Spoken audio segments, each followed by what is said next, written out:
என் மனைவி 3 பிள்ளைகளை பெற்றிருக்கிறார். 3 பிள்ளைகளுக்கு நான் தகப்பனா இருக்கிறேன். நான் உடனிருந்து பார்த்திருந்திருக்கிறேன். யாரையும் நான் கூட வைக்கவில்லை. அல்லேலூயா. மருத்துவமனையில யாரையும் நான் இருக்க விடல.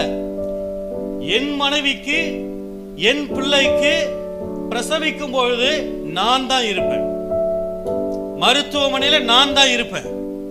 நாளை பின்ன வேறொருவர் வந்து என் பிள்ளையை பார்த்து ஒருவேளை விளையாட்டா கூட, அன்னைக்கு உன்னெல்லாம் ஹாஸ்பிட்டல்ல நான் வந்து ராப்பகலா பார்த்தேன்டான்னு என்ன பண்ணக்கூடாது.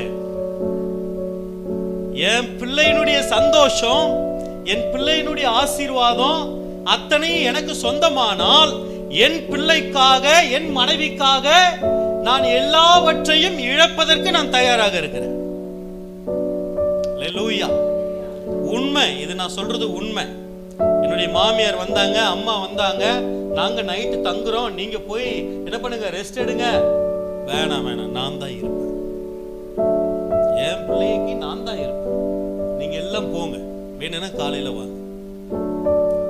அல்லேலூயா. அப்படியே அவங்க வந்தாங்கனாலும் போய் குளிச்சுட்டு உடனே 1 மணி நேரத்துல வந்துருவேன்.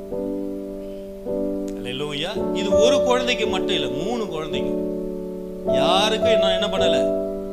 அவ்வளவு பிள்ளை என்பது எங்களுக்கு ஒரு மிகப்பெரிய ஆசீர்வாதம். அந்த பிள்ளைக்காக எதையும் தியாகம் செய்ய தாயானவள் இருக்கிறாள், தகப்பனானவனும் இருக்கிறான். ஆமென் சொல்லுவோமா?